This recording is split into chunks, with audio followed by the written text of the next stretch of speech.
तो थिंकर अलग अलग कैसे हो जाएंगे? जब तुम न्याय में इक्वालिटी की, समानता की बात करोगे तो उसमें उस थिंकर को तो मेंशन करोगे ही ना। अब न्याय में चूंकि मैंने बोल दिया अमर्त्य सेन और जॉन रॉल्स, तो ऐसा तो नहीं है कि तुम जेएस मिल को हटा के अलग कर दोगे कि नहीं इनका तो नाम नहीं था जस्टिस वाले टॉपिक में, है ना। प्रोटेक्टिव डिस्क्रिमिनेशन क्या है? प्रोटेक्टिव डिस्क्रिमिनेशन या सकारात्मक कार्यवाही में क्यों समझा रही हूँ, क्योंकि ये आपका एक अधिकार भी है और ये समानता स्थापित करने का एक माध्यम भी है। आज देखिए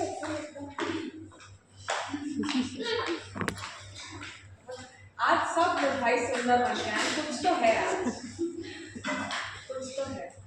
आज सब लोग कहीं कहीं मिलने जा रहे हैं क्या? हाँ, हो सकता है 2 बजे के बाद हडसन में अपॉइंटमेंट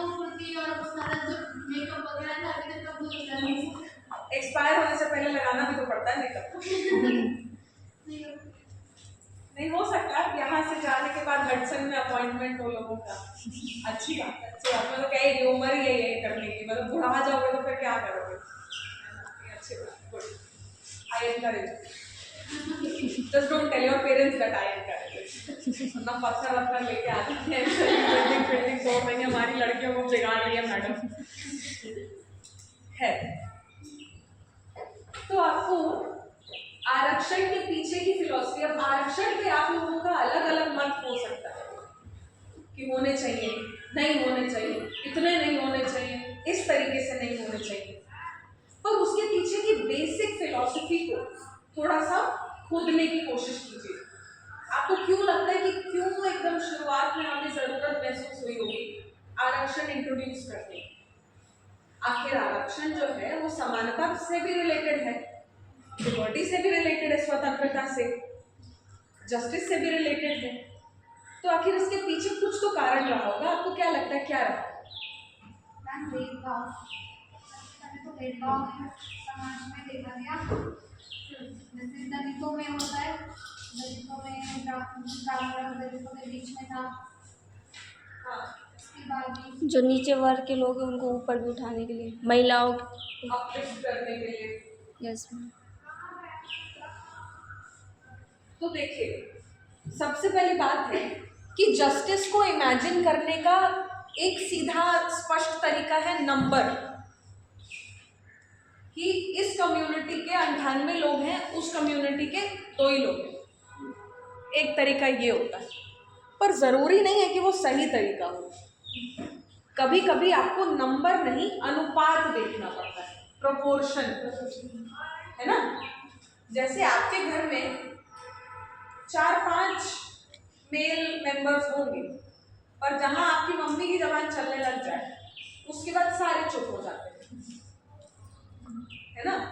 हो सकता है कि वो मेल मेंबर्स बैंकिंग के संदर्भ में, बाहर जाने के संदर्भ में, अन्य संदर्भों में कर ले, अपनी चला ले, पर किचन के अंदर आपकी माता की ही टेरिटरी है, उसके अंदर फिर आप आएंगे तो आपको फिर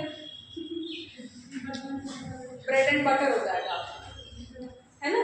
कहने का मतलब ये है कि depending on the sphere of life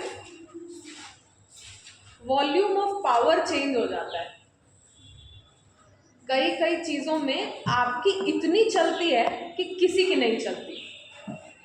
कहीं कहीं वही डेमोक्रेटिक केओस है कि नहीं नहीं सबकी सुन लो, देख लो किसको क्या करना है। तो आरक्षण इसलिए इम्पोर्टेंट नहीं है क्योंकि हम कम है नंबर में और आप ज्यादा हैं। आरक्षण इसलिए इम्पोर्टेंट है ताकि रिप्रेजेंटेशन सेम अनुपात में, यानी जितनी आपकी पॉपुलेशन है केवल उस हिसाब से नहीं, आपको जितनी जरूरत है सोशल बेसिस पे, इकोनॉमिक बेसिस पे, कल्चरल बेसिस पे, डेवलपमेंटल बेसिस पे। भाई विकास होना है तो पूरे समाज का होगा, अकेले एक कम्युनिटी का थोड़ी ना होगा। यस मैम, है ना।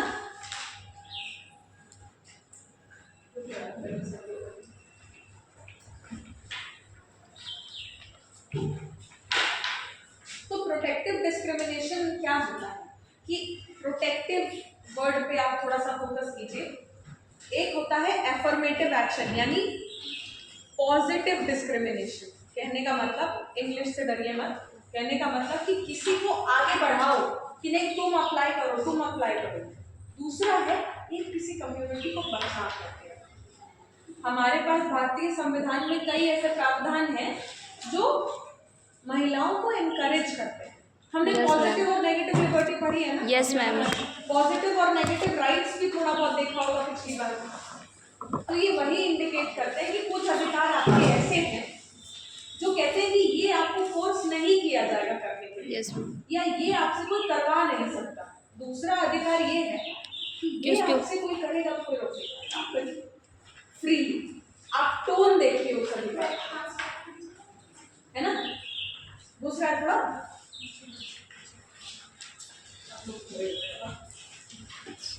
सही है। और पानी वानी पियो, थोड़ा ऑक्सीजन घुसेगा सिस्टम के अंदर तो समझ में आएगा। तो दिमाग कुछ लोगों का जो है ना बंद है अभी।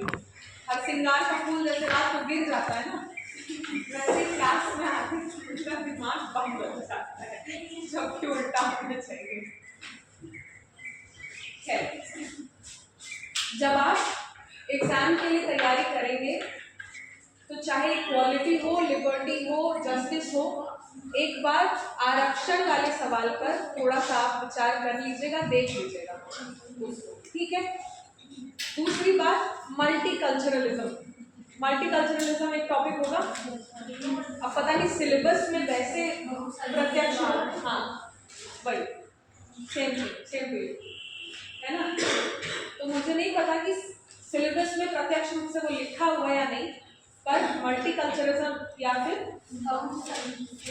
हाँ ये जो है ये आपको पढ़ लेना चाहिए। ये डेमोक्रेसी में भी काम आएगा। हमने लिबरल डेमोक्रेसी थोड़ी सी डिस्कस की है। अच्छा, दूसरी चीज जो एग्जाम के लिए थोड़ी सी इंपॉर्टेंट होगी वो है ह्यूमन राइट्स, मानवाधिकार।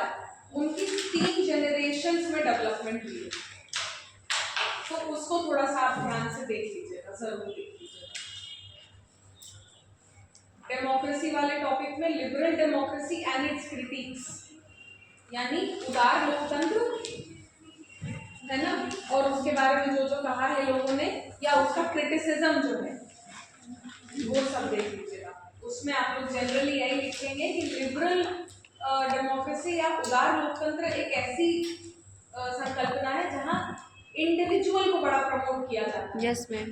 तो नेचुरली इसको जो समुदायवाद होते हैं, मतलब है ना, जो कम्युनिटेरियंस होते हैं, वो थोड़ा सा इसको अपोज करते हैं कि लिबरल डेमोक्रेसीज उन देशों में थ्राइव कर सकती हैं जहां बहुत ज़्यादा open business like open competition वाला एनवायरनमेंट है, बट जो कम्युनिटी बेस्ड देश है वहाँ उतनी अच्छे से नहीं हो सकता वो अप्लाई मॉडल, ठीक है?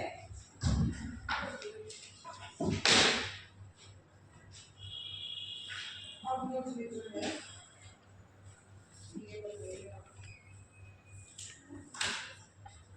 अभी तक कोई टॉपिक है क्या ऐसा जो हमने बिल्कुल कवर नहीं किया?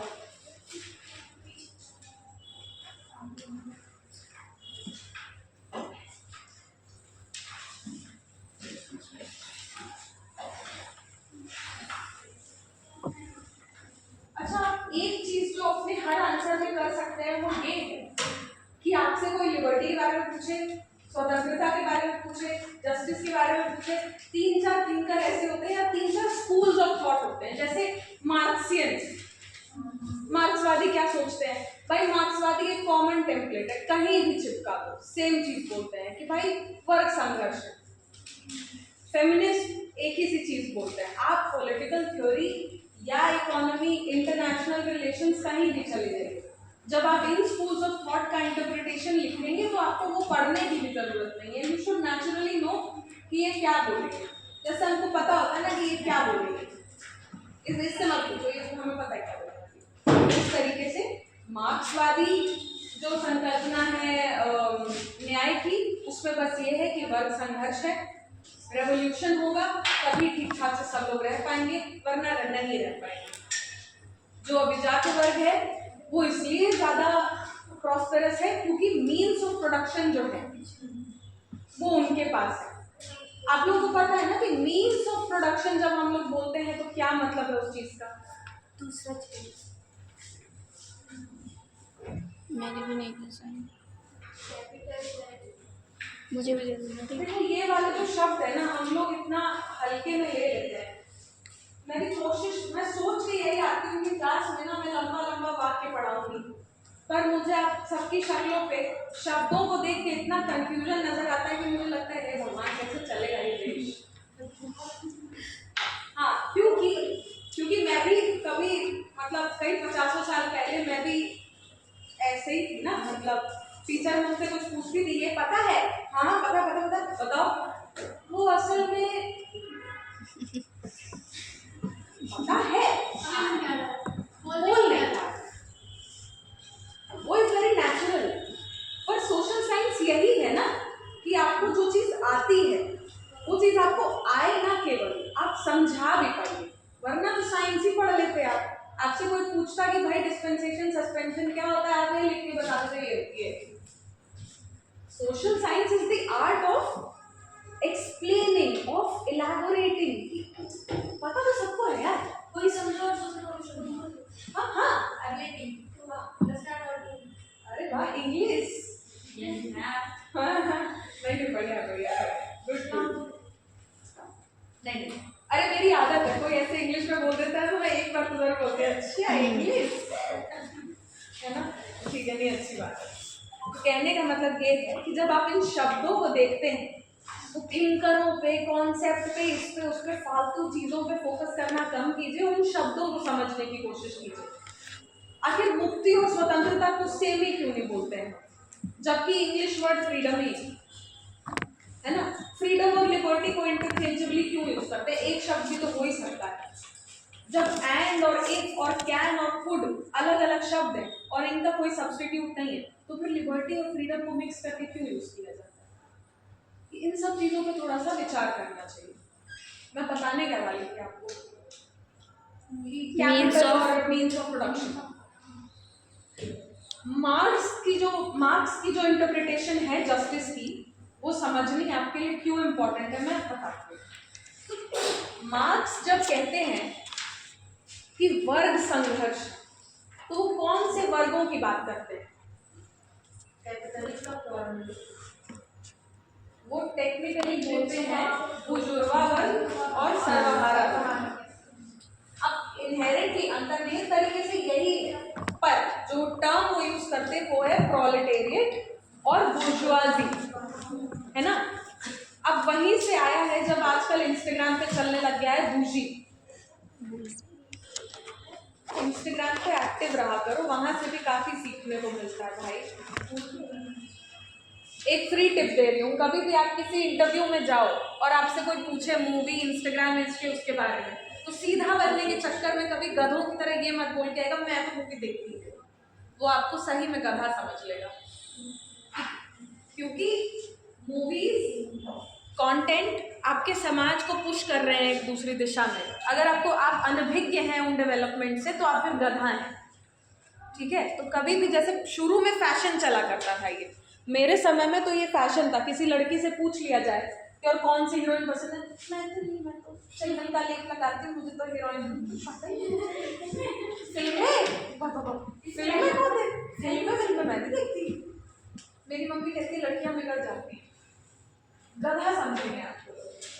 अगर आपने बोला तो सोशल मीडिया वगैरह मैं नहीं, अरे मत चलाओ, तुम मत डालो अपनी फोटो, ट्रैक तो रखो ना, बता दो दुनिया में क्या चल रहा है, नहीं तो फिर किस बात की पढ़ाई कर रहे हैं। सही बात है, थोड़ा सा मतलब खुलो दुनिया में, पढ़ाई लिखाई और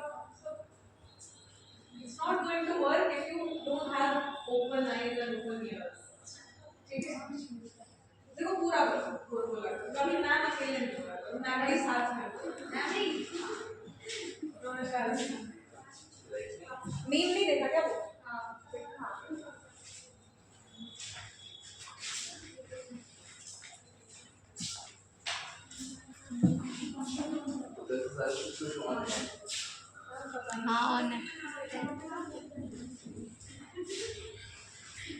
तो जब मार्क्स जस्टिस की बात करते हैं तो वो दो वर्गों की बात करते हैं, एक सर्वहारा वर्ग, एक बुजुर्गा वर्ग। अब ये दो वर्ग उनको अलग किस बेसिस पे लगते हैं, वो है means of production. Means of production यानी क्या?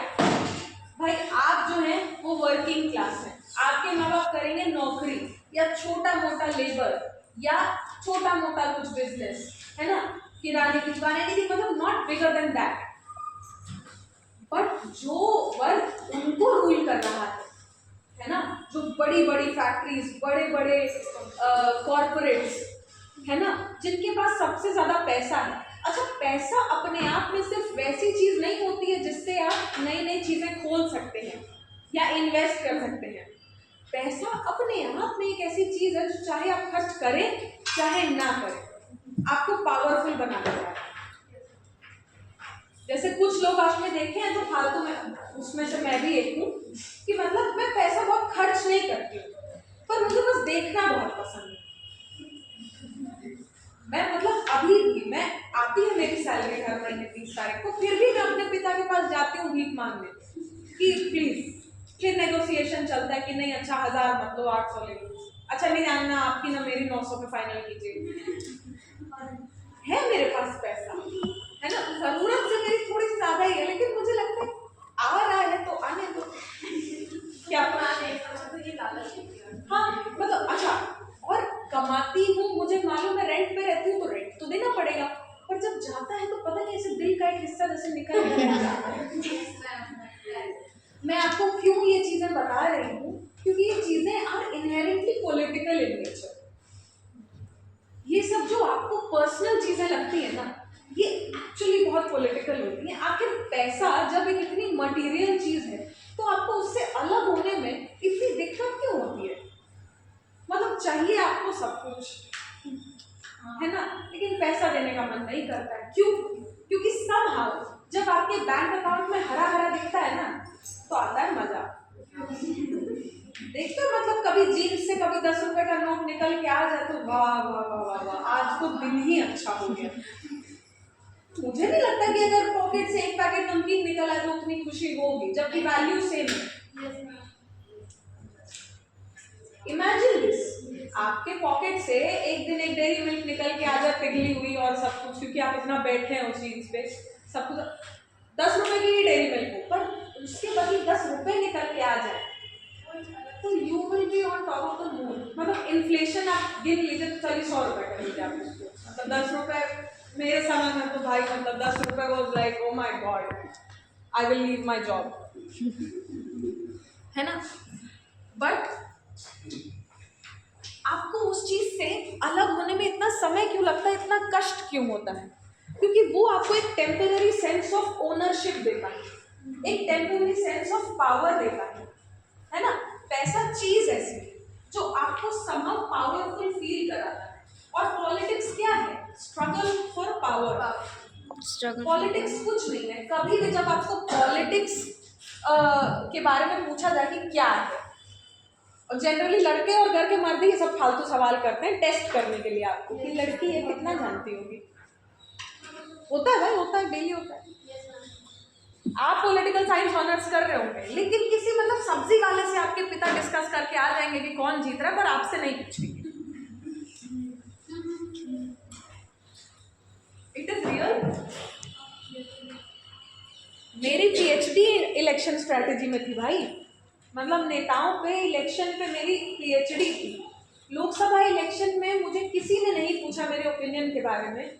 मेरे पिताजी चूना लगाने वाले से, माली से, कंस्ट्रक्शन वर्कर से, किराने वाली दुकान के ओनर से, बिजनेसमैन से, सबसे पूछिए और क्या चल रहा है, और क्या लहर लग रही है। लहर, मैं सामने बैठी पर मुझसे कोई नहीं पूछेगा। और ये आपके साथ भी होगा, ये आपके साथ भी होगा। क्यों? क्योंकि आप मीन्स ऑफ प्रोडक्शन ओन नहीं करते, क्योंकि आपके पास पैसा नहीं है। somehow आप देखिए कि जितने अमीर लोग हैं, जरूरी नहीं है कि सबसे इंटेलिजेंट लोग हो, जरूरी नहीं है कि उनको बोलने का शऊर हो, जरूरी नहीं है कि उनको पता हो उनके पास पैसा कैसे आ रहा है, ये भी उनको कभी कभी नहीं पता होता है। बस भगवान का होता है कि दे दो इनको पैसा, गरीब है, किसी को इसकी असलियत पता चल रही तो 1 रुपया भी नहीं देगा, इसलिए हम देते रहते हैं। लेकिन somehow हम लोग उन्हीं को इंटेलेक्चुअल मान लेते हैं जिनके पास पैसा है, पर वो उतना दिखाते नहीं, क्योंकि हमें ऐसा लगता है कि पैसा कमा लिया है तो कुछ तो होगा ऐसा, होता है ना। और नौकरीशुदा लोग जो हैं उनका समाज में कोई टेक नहीं होता। नौकरी चाहे कितनी भी सैलरी वाली हो, अल्टीमेटली आप बिजनेस वालों से नीचे ही रहेंगे, है ना। पॉलिटिकल पार्टीज चंदा मांगने कभी नौकरी वालों के पास नहीं आती, बड़े बड़े बिजनेसमैन के पास ही जाती हैं, और अल्टीमेटली जो है पॉलिसीज भी उन्हीं के अनुसार बनती हैं।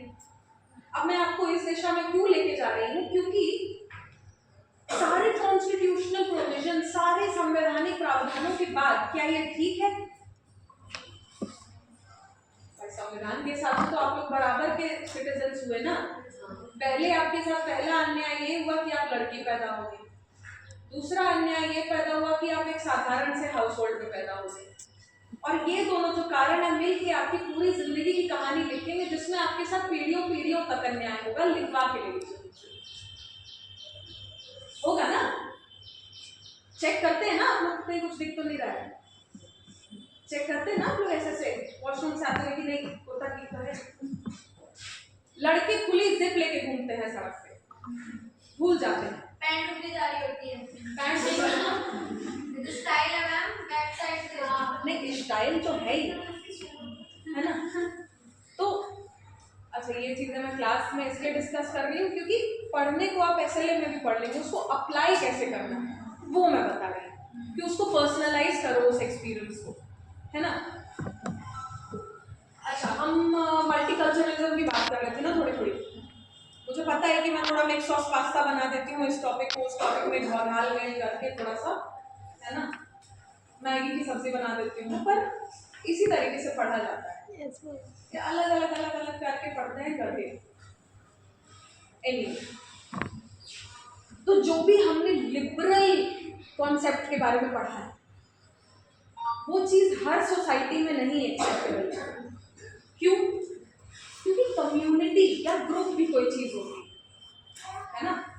जरूरी है आपकी इंडिपेंडेंस, आपको हक है अपने घर में फ्रीली रहने का, पर आपके माता पिता को भी अधिकार है कि वो अपने हिसाब से आपकी लाइफ डिसाइड कर पाए। ना सिर्फ आपके माता पिता को बल्कि आपके समाज को भी स्टेटस को मेंटेन करने के लिए जरूरी है कि वो अपनी कम्युनिटी राइट्स को पुश करे। कहने का मतलब ये कि मैं इंडिविजुअल हूँ, मुझे जैसे कपड़े पहनने हैं वैसे मैं पहनूंगी, मुझे जो बोलना है मैं बोलूँगी, मेरा दिमाग जिस चीज़ से भी इन्फ्लुएंस है मुझे कोई मतलब नहीं है, मेरे पास फ्रीडम ऑफ स्पीच एंड है ना एक्सप्रेशन है, तो मैं कुछ भी बोलूँगी जो मेरा मन करेगा। पर क्या वो ठीक है? ऑन अ लेवल ठीक है, जब मैं अपने बारे में सोचूंगी, जब आप अपने बारे में सोचेंगे तो ठीक है, हाँ फ्री होना चाहिए, जिंदगी मेरी मर्जी। पर उससे क्या होता है, समाज टूटता है, क्योंकि समाज के भी कुछ ग्राउंड रूल्स होते हैं ना कि आप ये नहीं कर सकते। उर्फी जावेद का क्यों इतना लोग मजाक उड़ाते हैं? उड़ाते हैं, हाँ, सही से नहीं पहनती। द की टर्म इज सही। एग्जैक्टली, तो आप ये समझिए कि सही से नहीं पहनती है, ये कौन डिसाइड कर रहा है? सोसाइटी। अब कॉन्ट्रडिक्शन देखिए, India is pretty liberal compare to, आप अपने आस पड़ोस में देख लीजिए, पाकिस्तान, श्रीलंका, नेपाल, चाइना, इन सब से तो ज्यादा ही लिबरल है। पर क्यों फिर हम इंडिविजुअल्स को जज करते हैं? हमने जल्दबाजी में लिबरल मॉडल तो अडॉप्ट कर लिया हर चीज का, इकोनॉमी का भी, सोसाइटी का भी, कि हम है ना लिबरल्स हैं। लड़कियां चाहे बिकिनी पहन करके चाहे लहंगा पहन के जाएं, हमको कोई फर्क नहीं पड़ता, पर हम फिर भी जज तो करते हैं। क्यों? क्योंकि हमने ग्राउंड रूल्स नहीं इस्टेब्लिश किए, क्योंकि हम भूल गए हैं कि इंडिविजुअल जो है वो सोसाइटी का एक पार्ट है, जिसको इंग्लिश में कभी कभार लिबरल फिलॉसफी में कहा जाता है an individual is an end in himself. वो मीन्स और एंड वाला वाक्य सुना है आपने? Means to an end in itself, ये सब जो चीजें होती हैं फालतू की, मतलब मुझे बहुत साल लग गए समझने में, इसलिए आपको अभी समझा रही हूँ। साधा सौभाग्य की है ये चीज कि आप जो है जस्टिस पाना चाह रहे हैं या जस्टिस के थ्रू किसी चीज को पाना चाह रहे हैं। आप पैसा पाना चाह रहे हैं या पैसे के थ्रू कहीं पहुंचना चाह रहे हैं। ये होता है मीन्स और एंड, ऐसा इस तरीके से पता नहीं क्यों समझाते नहीं है। मुझे 8-10 साल लग गए ये समझने में कि ऐसे क्यों ये लोग बोलते हैं कि इंसान अपने आप में एक अंत नहीं है, एक ऐसा है वैसा है, मीन्स टू एन एंड। मुझे लगता था कि क्या है, मैं इंग्लिश जानती हूँ फिर भी मुझे समझ क्यों नहीं आ रहा। बट उसका एग्जाम्पल ये है कि आप अच्छे कपड़े पहनने के लिए पैसा कमाते हैं या आपको ऐसा लगता है कि अच्छे कपड़े पहनने से कुछ ऐसा अचीव होता है जो आपको अदरवाइज नहीं अचीव होता। क्या आप एक स्पेसिफिक टाइप का खाना सिर्फ इसलिए खाते हैं क्योंकि वही पसंद है, या आपको लगता है कि वो खाने से कुछ होगा? जिम जाते हैं क्योंकि जिम में मजा आता है, या जिम जाने से कुछ ऐसा होता है जो आपको पसंद है? करेक्ट। तो यानी आपकी चॉइसेस अपने आप में एक अंत है कि ये मेरी चॉइस है, या उस चॉइस का चयन करके आप कहीं किसी चीज को अचीव करना चाह रहे हैं, वो होता है एंड। Means and. एंड एक पॉइंट होता है जहां आप पहुंचना चाह रहे हैं। जैसे मैक्सिमम रिलीजन्स में मुक्ति को एंड माना जाता है ना, और साधना को या रिलीजन को एक माध्यम माना जाता है। वही होता है मीन्स और एंड। और जब आप लिबर्टी पढ़ेंगे तो नेगेटिव लिबर्टी जो है वो एक मीन्स होता है। नेगेटिव लिबर्टी में हमने क्या पढ़ा? जिसमें अपनी सारे प्रतिबंध रेस्ट्रिक्शन हटा दिए जाएं। जब आपके सारे प्रतिबंध हटा दिए जाएंगे तो क्या वहीं आप रहना चाहते हैं, या उन प्रतिबंधों के हटने के बाद आप एक और जर्नी कवर करना चाहते हैं? Yes ma'am. है ना, ये एक रास्ता है। एग्जैक्टली, इट इज द रास्ता टू रीच समवेयर। और पॉलिटिकल थ्योरी में आप जितने भी कॉन्सेप्ट्स पढ़ते हैं, वो चाहे डेमोक्रेसी हो, लिबर्टी हो, जस्टिस हो, कुछ भी, वो आपको एक रास्ता दिखा रहा है अपने best version of your self तक पहुंचने का। समाज का इंटेंशन पता नहीं, पर ऑब्जेक्टिव इकलौता यही होता है to ensure a good life, अच्छा भला जीवन, जहां आपको परेशानी हो पर परेशानी से डील करने के लिए तरीका भी पता हो। आज जो गरीब है वो रह जाएगा गरीब, क्योंकि उसके पास कोई तरीका ही नहीं है अपनी गरीबी का निवारण करने का। सारे इंस्टीट्यूशंस हैं, सब कुछ है, कोर्ट भी है, पुलिस भी है, नेता भी है, सांसद भी है, नहीं कर पा रहे ना कुछ। यानी सारी लिबर्टी और जस्टिस लेकर के आप धड़े के धड़े बैठे रह जा रहे हैं, नहीं कर पा रहे कुछ।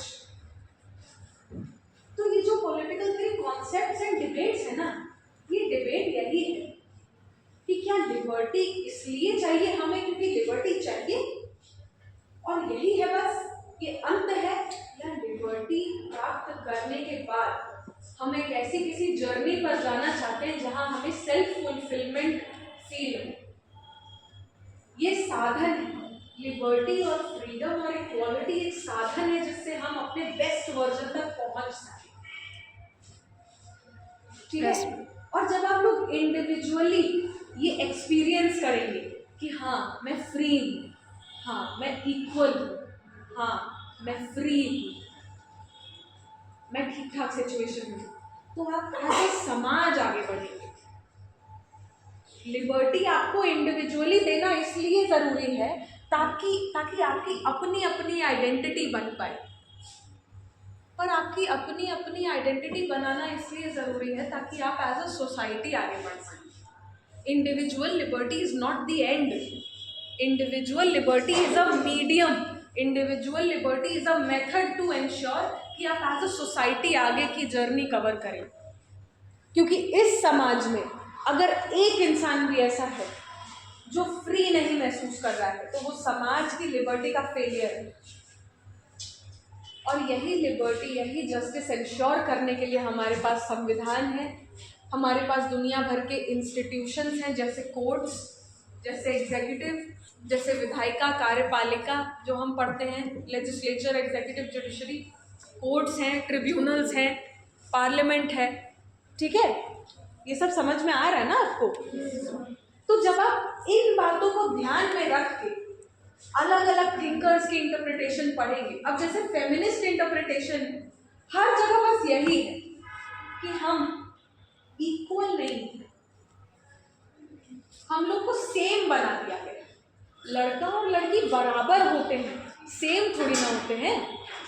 क्या आप इक्वालिटी में ये इमेजिन करते हैं कि आप भी बॉयज टॉयलेट में जा सके और बॉयज गर्ल्स टॉयलेट में आ सके?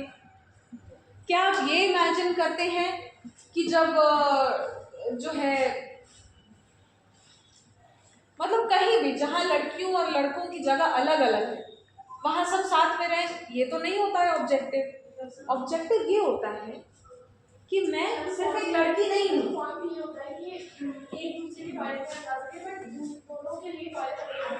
Exactly my point. It is to ensure basic human dignity. और ये जो सारी वैल्यूज है ना, ये आपको डिग्निटी एंश्योर करने के लिए जरूरी है।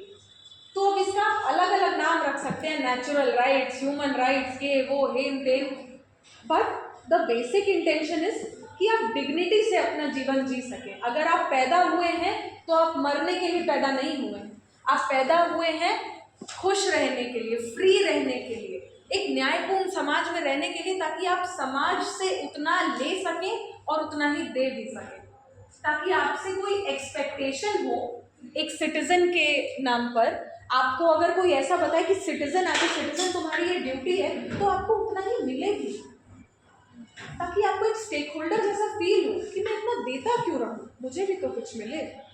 इसीलिए राइट्स को कहा जाता है एंटाइटलमेंट, क्लेम। ये मेरी एंटाइटलमेंट है कि मुझे अधिकार मिले ताकि मैं समाज में आगे जाकर के कॉन्ट्रीब्यूट कर सकूं। ठीक है, तो इन बातों को ध्यान में रख के आप अपना SLM पढ़िएगा और थोड़ा सा कोशिश करिए कि खुद भी रिसर्च करिए। कभी जब कुछ थोड़ा बहुत कंफ्यूजन हो ना, लगे कि यार इसमें और कौन से थिंकर्स हैं, तो खोलिए गूगल, उस पर टाइप कीजिए thinkers related to equality, thinkers related to justice, है ना, उसमें और कीवर्ड्स डाल दीजिए, पॉलिटिकल साइंस, पॉलिटिकल थ्योरी, ऐसे करके डालिए, 4-5 ऐसे थिंकर आ जाएंगे, उनको यूज कीजिए। इन क्लासेस का पॉइंट तो ये है कि मैं आपको उसका डायरेक्शन बताऊं। कंटेंट के लिए तो आपके पास यही किताबें, करेक्ट? बाकी कोई दिक्कत हो तो मुझे संपर्क करने में बिल्कुल मत हिचकिचाइए, मैं लेट रिप्लाई करती हूँ, पर कर देती मतलब, ठीक है? चलो, ये क्या है अभी?